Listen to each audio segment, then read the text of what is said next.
Welcome to a special parent series, an offshoot of the Success is Subjective podcast, still brought to you by the collegealternative.org website, presented by Lilley Consulting, and I'm still your host, Joanna Lilley. As with the evolution of any podcast, I was hearing from more and more parents about how they wish that they could share their story, how they'd wish that they'd known others were going through similar experiences, how they'd wish they'd known it was okay for their child to get help earlier, or how they'd wish they'd even known that therapeutic consultants existed. That's how this special series came to be. Each month, I'll be releasing anonymous parent interviews as they briefly share their emotions, talk through their biggest fears, and impart a piece of advice for other parents out there that may have a struggling adolescent or young adult. This special series feels liberating and instills hope. Without even broaching the topic of success, we are inherently talking about the shifts in what success looks like through the eyes of a parent whose child is struggling with their mental health or substance use. It almost doesn't need to be said, but of course I'm going to say it anyways. Success for each of these parents and their child is subjective. My next guest still feels strongly about her experiences. She describes her daughter as someone who lit up every room she walked into, that type of someone that everyone was drawn to. She had many friends, was a strong athlete, and always worked hard in school. She made her life look and seem beautiful and relatively easy. But apparently that wasn't what was going on for her. My guest shares how she didn't really see it, understand it, or recognize the signs of how much her daughter was suffering, spiraling downward and self-medicating with alcohol. This mom describes it as a slow burn at first, and then there were so many awful events, decisions, and situations, one right after another, until there was very little left of their once happy, well-adjusted daughter's life. The mom describes her as becoming unrecognizable. Now, this family went through the journey of a residential treatment program, followed by an intensive outpatient program, and a women's recovery house over the span of 1 year. In fact, this young woman just recently celebrated her 2 years of sobriety. So let's not wait any longer. Here's this mom's story. Thank you for taking the time to be on the podcast. Thank you for having me. I'm super excited to jump right in, so let me just ask this question right out of the gate. Describe the feelings that you had when your young adult was struggling or when they made a decision that impacted you. Well, I wish I could describe my feelings to you about a singular decision that surprised me or a struggle that stands out that my daughter made over the many years she struggled with her alcohol abuse. But actually, I can't. There were so many bad decisions, personal struggles, and surprising events that I had many strong, different feelings spanning probably 8 to 10 years. Mostly, I felt like I would never be happy or feel complete joy again because I was constantly worried about my daughter, or I was often angry with her. Like, how could she do this to her life? How could she do this to the lives of everyone who loves her? For example, and this is a kind of a very simple everyday life example, when she would call me, I would look at the phone and have to analyze whether or not I should actually answer. Something as simple as a call from my child was not simple and not easy most of the time. Would she be in a good mood? Oh my God, I so longed for those conversations when she was in a good mood. Or would she once again need me to bail her out of some scary situation that for the life of me, I couldn't imagine how or why she would end up there.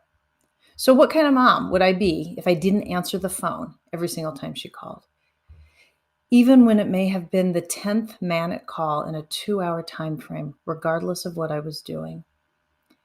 When I would answer, sometimes she would say awful things to me, about me, the worst things anybody has ever said to me. She knew my vulnerabilities and she used them against me. And yet as a parent, how do I not answer that call from my baby, who I know is so desperate and struggling, who I love more than anything in this world? Talk about guilt and internal turmoil. I was sad and angry.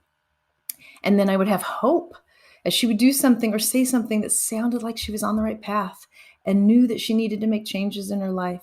And I started to recognize her once again as my wonderful daughter. And then, right when I started to trust that feeling, something awful would happen and I would be scared and sad and full of despair. And then I would feel hope again, only to have something else bad happen. And then mostly I would feel sad and desperate once again. So basically, in a nutshell, I was on an emotional roller coaster. Yes, you were. It certainly sounds like it. So during everything that you went through, which to your point, you just said it was a roller coaster, like talk about highs and lows. And for your only child, what was your biggest fear during this time? Well, it's funny that this is actually the easiest and hardest question to answer of probably all the questions. It's easy to answer only because it was so clear to me what was going to happen to my sweet, beautiful daughter if things didn't change. But the hardest thing for me still is to admit and say it out loud, even now, because it still hurts knowing what could have happened. My biggest fear was that my daughter would die. I could never use that word. I didn't know if she would die on purpose, via suicide, or accidentally, being in the wrong place at the wrong time and at the hands of a bad person who might take advantage of her in her condition, or accidentally drinking herself to death. I cried so much for so many years, and I sadly would see her funeral in my head. I tried so hard to keep those images out of my head, but it was hard. When she was either very low and full of despair or living on the edge and making really scary, impulsive choices. I just got like a full body reaction to the pain that you were experiencing, right? Like that is a heartbreak hearing that. You kind of planning in your head what her funeral would look like. That's hard to hear. So I'm just going to switch gears because I do think that there's so much vulnerability and emotion that comes into this conversation, even though this is far enough in the past, it still feels very fresh. So as a parent, who did you lean on for support during this time? That's a great question and really important for parents or loved ones with a child with an addiction problem or similar problems. But I had a great therapist, and I still do. I read a lot of books. I went to Al Anon meetings, although probably not as many as I should have. We had a great parent coach. The things we learned from him were life changing, and it clearly helped my daughter and me. I have a sister who I leaned on so heavily. I am lucky to have her. And I do have a great circle of friends, but honestly, I just truly trusted one friend with this very difficult time. I couldn't depend on the other people so much because, at least for me, it was hard to share some of the very scary, disturbing things that happened. And it's easy for people who don't understand what is truly going on to both offer unsolicited, unhelpful advice or harsh judgments, even though they were well intentioned. But last, not least, our therapeutic educational consultant, I don't know if I can say on this interview that it was Joanna, Joanna. I called her one very desperate Saturday after 3 failed treatment centers and too many scary moments to mention. We didn't know you, Joanna, prior to that day, but we credit you in part with saving our daughter's life and ours as a family. Thank you. What advice would you give a parent that is going through this right now? Well, this is going to be easier said than done, but you have to know this is not your fault. No matter how much blame your child may want to put on you because they have too much shame to handle on their own, it still isn't your fault. I highly recommend somehow connecting with people who have been or currently are in a very similar situation. They will understand the unspoken fears, frustrations, and will not judge you or your child at all because they understand. It's like being part of a club that you never want to be a part of, but you are so grateful for the people you meet as they will help you in a way that others can't. Take care of yourself Okay, so you're probably thinking, how in the world can I take care of myself when my child is suffering so much? How could you not be tired and sad all the time, you might be thinking? It does not help your child at all if you're not taking care of yourself. They're going to do whatever they're going to do, regardless of what you do for yourself. And then lastly, I think it's so important to learn about what enabling is and to work on not being an enabler. I did not become an enabler overnight. It took years. As things got worse, I really thought I was helping and loving, but I was enabling. It took a lot of work with my therapists and the parenting coach for me to understand how my enabling ways did not help my daughter.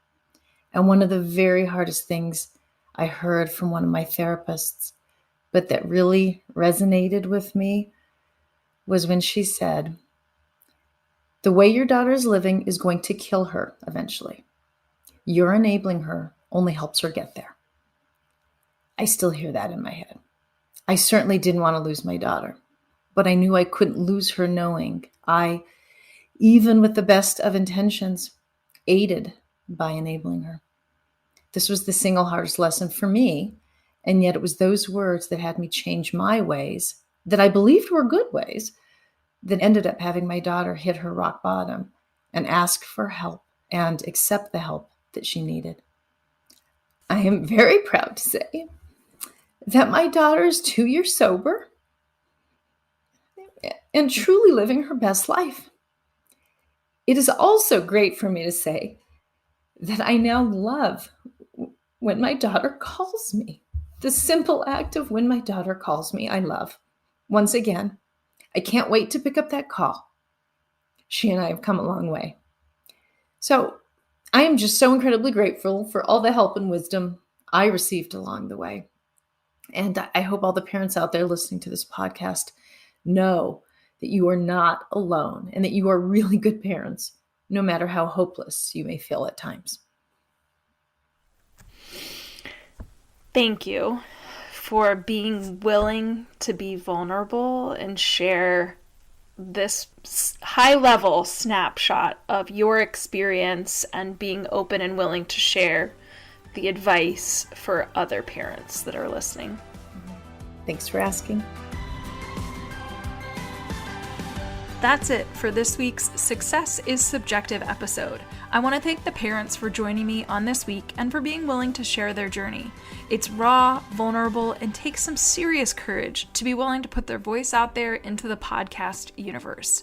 Stay tuned for the next episode in this special parent series where you can bet it'll be another family sharing their personal story of adversity, acceptance, and peace. You might have noticed that there's no contact information in the show notes for this special parent series, but if you're interested in getting connected to the parent on a particular podcast episode, please email me, Joanna, Joanna, at successissubjective.org. If you are a parent who's interested in being a guest on the podcast, also email me at joanna@successissubjective.org. I will be remiss if I didn't tell you to check out the collegealternative.org and lilyconsulting.com websites for additional resources outside of podcasting. If you're listening to this show on Apple Podcasts, please do me a favor and subscribe. And while you're at it, feel free to leave a review. You can also download to listen to the Success is Subjective podcast on any other popular podcast apps such as Amazon, Audible, Google, iHeartRadio, Spotify, Stitcher, and TuneIn Radio. And last but not least, Success is Subjective is listener supported, made possible by me and you. You can show support for the continuation of this podcast by donating on the successissubjective.org website. Thank you for tuning in, and remember, there is no single path through life. Success is what you make it.